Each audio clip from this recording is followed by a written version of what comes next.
પ્રકરણ 6 તડકીમાં ઘોરે પરપોટાજી. પરપોટો એટલે ક્ષણિક શોભા. મનુષ્ય જીવન પણ પરપોટા જેવું છે. જેવું સુંદર દેખાય છે તેવું જ ક્ષણિક હોય છે.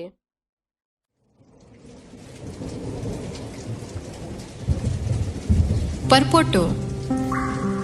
પાણી વચ્ચે પરપોટો, એકલ દોકલ પરપોટો, જંતર મંતર પરપોટો, પરપોટોમાં તળાવ ઝૂલે પરપોટો, પરપોટોમાં સવાર ખુલે પરપોટો, નાંગુ પૂંગુ આભ ઉતરી નહતું એમાં પરપોટો, મૂંગા મૂંગા કાળા પહાડો બેઠા એમાં પરપોટો, તડકા સાથે તાળી લેતું, અંધારાના કૂકા વીણતું, પવન ડાળ પર હિંચકા ખાતું, ઝરણે ઝરણે ડૂબકી જાતું, ઘેઘુર લીલું વન આવીને પરપોટોની પીઠે વળગ્યું પરપોટો, પાંખ બીડીને પંખી બેઠું પરપોટો, ટવકાઓના ફૂલો ગૂંથ્યા પરપોટો, પાંખ વીંઝતું ફડફડ ઉડ્યું પરપોટો, ફડફડ ફડફડ પરપોટો, એકલ દોકલ પરપોટો, જંતર મંતર પરપોટો.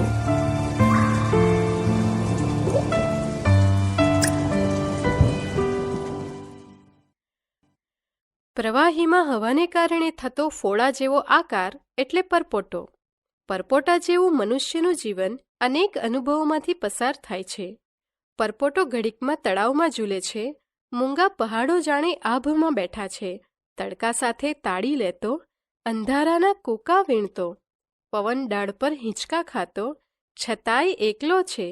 તેની દરેક ક્ષણ અનિશ્ચિતતામાં જ વીતે છે. ઘણા મનુષ્યોનું વ્યક્તિત્વ પરપોટા જેવું હોય છે.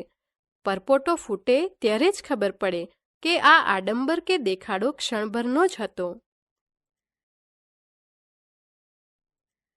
પરપોટો.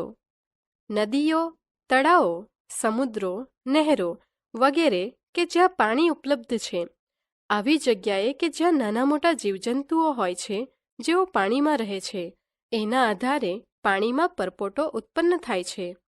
પરપોટા જીવજંતુઓના શ્વાસોશ્વાસની ક્રિયાથી ઉત્પન્ન થાય છે. પરપોટાના આધારે તળાવો, નદીઓ, સમુદ્રો ઝૂલી ઉઠે છે. પરપોટો એ સજીવ સૃષ્ટિ માટે ખૂબ જ જરૂરી છે. તો એવો જ પાઠ તડકીમાં ઘોરે પરપોટાજી વિશે જાણીએ. એક હતો પરપોટો, હવાથી બનેલો ને પાણીથી મઢેલો. ખારી નદીની વચ્ચોવચ એનું ઘર. ઘરનું નામ તરાપો. નદીમાં તરાપો તર્યા કરે ને તરાપામાં પરપોટો ફર્યા કરે. નદીને બેઉ કિનારે બે ગામ, એકનું નામ આજુ ને બીજાનું નામ બાજુ. બંને ગામમાં પરપોટાના બે દોસ્ત રહે. એકનું નામ સૂકો ને બીજાનું નામ લીલો. સૂકો આજુ ગામ રહે ને લીલો બાજુ ગામ રહે. સૂકા પાસે એક સોનેરી રંગની ઝૂંપડી ને રૂપેરી રંગની બકરી. લીલા પાસે મસ્ત મોટી હવેલી ને અધધ ગાય ભેંસ. સૂકો મહેનતુ ને લીલો મોજીલો. સૂકાનું જોર એના બાવડામાં ને લીલાની તાકાત એના ભેજામાં. મલક આખામાં સૂકાનું બાવડું ને લીલાનું ભેજું બહુ વખણાય. પણ પરપોટાને કશી પરવા નહીં. એ તો બસ તરાપે બેસીને તર્યા કરે. તરાપા નીચે નદી વહ્યા કરે. આજુને બાજુ બેઉ ગામના લોકો ખારી નદીનું ખારું ખારું પાણી પીને ટાબ ટાબ બોલાવી જલસા કરે. સૂકાને લીલાને જેટલી પરપોટા સાથે દોસ્તી એટલું જ એકબીજા માટે વેર. પણ પરપોટાને કશી પરવા નહીં. એ તો આંખ આડા કાન કરે ને કાન આડું નાક ધરે ને લહેરથી તર્યા કરે. હા, રોજ એક વાર બંને દોસ્તો જોડે રમવા જાય. રોજ સવારે માથે ટોપી મૂકી, હાથમાં સોટી લઈ પહેલા જાય આજુ ગામ સૂકા સાથે સાત તાળી રમવા. બપોરે પાછો તરાપે આવી હવાનો લાડુ જમે ને સાંજ પડતા પિંગ પોંગ ઉડતો ઉડતો પહોંચે બાજુ ગામ લીલા ભેગો પકડદાવ રમવા. રાતે વળી તરાપે જઈ હવાનો લાડુ જમે ને ચાંદો ઉગતા પહેલા જ બુડબુડ નસકોરા બોલાવતો ઘસઘસાટ ઊંઘી જાય. એકવાર એવું બન્યું કે મલકમાં 4 આંખો ને 40 હાથવાળો દુકાળ આવ્યો. કોઈ એને જુએ નહીં, પણ એ બધાયને જુએ. ચારે તરફ એની ગરમ ગરમ આંખો ફેરવે ને 20 ખોબે જમે. મલક તો આખો મૂંઝાઈ ગયો. વાદળ ગરજે નહીં ને પાણી વરસે નહીં, કોયલ ટહુકે નહીં ને મોર ગહકે નહીં, ખેતરમાં ધાન પાકે નહીં ને ધાન વિના જીવન ચાલે નહીં. કોયલને કૂતરા, માણસને મોર બધાયના ગળા સૂકાવા લાગ્યા. હવે લીલો, સૂકો અને પરપોટો શું કરશે? પણ પરપોટાને કશી પરવાહ નહીં. એ તો માથે ટોપી મૂકીને પીગ પોંગ ઉડતો ઉડતો જાય. આજુ ગામ સાતતાળી રમવા, બપોરે તરાપે જઈ હવાનો લાડુ જમે ઓయ్યા. સાંજે ઉપડે બાજુ ગામ પકડદાવ રમવા, ને ચાંદો ઉગતા પહેલા તો હવાનો લાડુ જમીને મંડે બુડબુડ ઘોરવા. આજુ ગામનો સૂકો તો દિવસને રાત ભેગા કરે ને બાવડાના જોરે માંડ રોટલો રડે. બાજુ ગામનો લીલો ભેજું લડાવે ને પકવાન જમે. પણ દુકાળને તો 4 આંખોને 40 હાથ. એ તો લાઈ આંખો ફેરવે ને કૂવા તળાવ સૂકવતો જાય. 20 ખોબે જમે ને ખેતર ખૂટાડતો જાય. સૂકો ને લીલો બેય મૂંઝાયા. સૂકાને આજની ચિંતા ને લીલાને આવતીકાલનો ડર. દુકાળે તો જોતમાં આખો મલક સૂકવવા માંડ્યો. વરસાદ વિના કરવું શું? ખેતર વિના રાંધવું શું? રાંધ્યા વિના જમવું શું? જમ્યા વિના જીવવું શું? રાત પડી ગઈ. ચાંદો ઉગ્યો. બગાસું ખાતા ચાંદાએ જોયું તો પરપોટો તો છીપલાને ઓશીકે માથું મૂકીને નિરાંતે ઊંઘે બુડબુડ. ચાંદાએ એક નજરે આજુ ગામ જોયું ને બીજી નજર બાજુ ગામ તરફ કરી. જુએ છે તો આજુ ગામનો સૂકો બાવડાના જોરે નદીને ખેંચે છે એના ખેતર તરફ, ને બાજુ ગામનો લીલો ભેજાના જોરે નદીને ખેંચે છે એના ખેતર તરફ. ચાંદાને ચિંતા થઈ.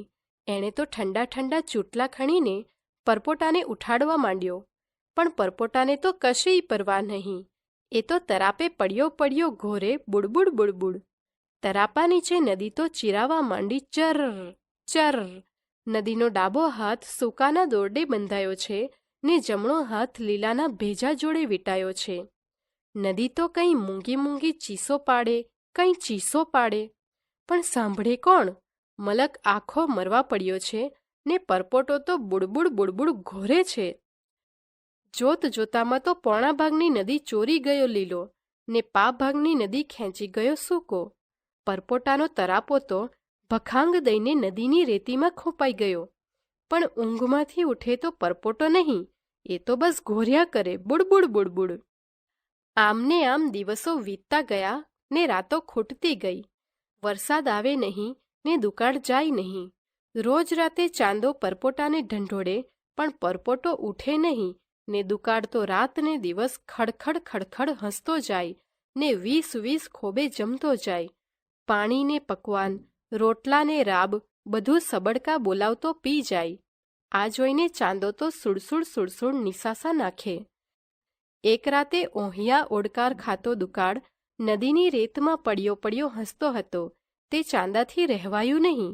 ચાંદો દુકાળને કહે કે ભાઈ તું જમવાનું શું લઈશ? દુકાળ તો હસ્યા કરે ખડખડ. ચાંદાએ બહુ પૂછ્યું તો દુકાળ કહે, પરપોટો ઉઠે ને સૂકાના બાવડાનું ને લીલાના ભેજાનું જોર ભેગું કરીને એક ફૂંક મારે તો હું ઉડી જાઉં. આટલું કહીને દુકાળ તો મંડ્યો પેટ પકડીને ખડખડ હસવા. હવે વાર્તામાં આગળ શું થશે? તમને એવું કેમ લાગે છે?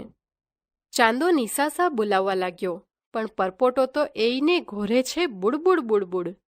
થોડા દિવસ પછી એકવાર સવારે પરપોટો તો માથે ટોપી પહેરીને ઉપડ્યો આજુ ગામ સૂકા જોડે સાતતાળી રમવા.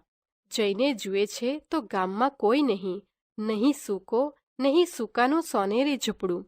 પરપોટો તો મૂંઝાયો. બપોરે હવાનો લાડુ જમીને વળી ઉપડ્યો બાજુ ગામ પકડદાવ રમવા. જઈને જુએ છે તો ગામમાં કોઈ નહીં લીલો, નહીં લીલાની હવેલી. દુકાળ તો આ જોઈને એની મૂછમાં એટલું હસે કે ઉછળીને મૂછ બેવડ વળી ગઈ.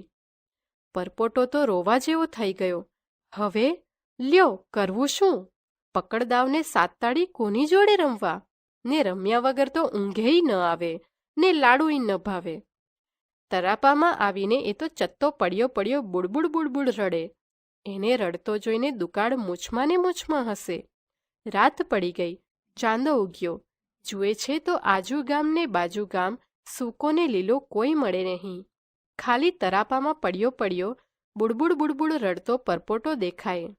ચાંદાને આ જોઈને એટલું બધું દુઃખ થયું કે એનાથી એક સુડસુડિયો નિસાસો નંખાઈ ગયો. ચાંદાનો સુડસુડિયો નિસાસો સીધો પરપોટાના પેટ પર જઈને તળાંગ દઈને ટકરાયો ને પટાક કરતોકને પરપોટો ફૂટી ગયો. ફુડુક! પરપોટો જીવનને સંદેશ આપે છે.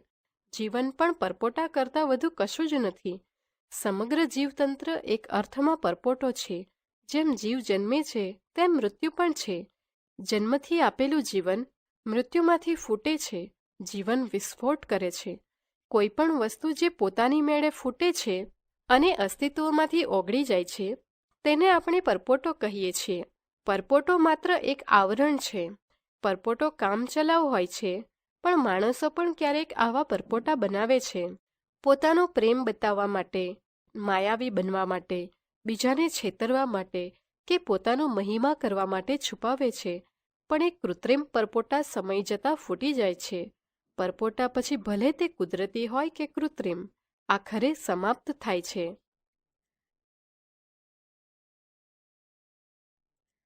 તડકી. આપણે અમુક વસ્તુઓ પર તટસ્થ નથી થઈ શકતા.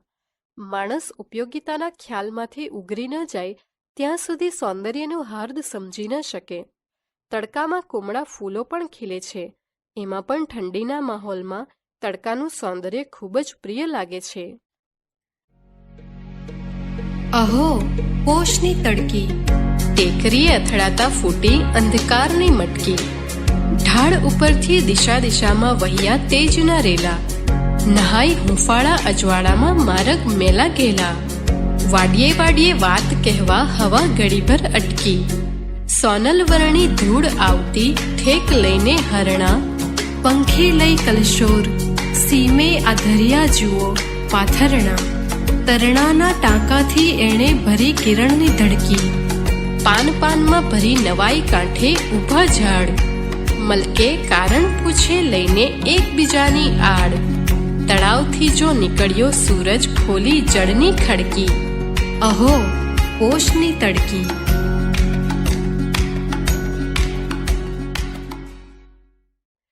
જ્યારે પોષમાં સૂર્ય ચમકતો હોય ત્યારે આકાશની સુંદરતા જોવાલાયક હોય છે.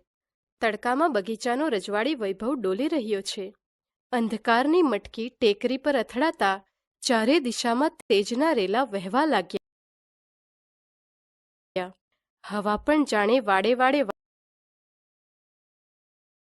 વાત કહેવા ઘડીભર અટકે છે.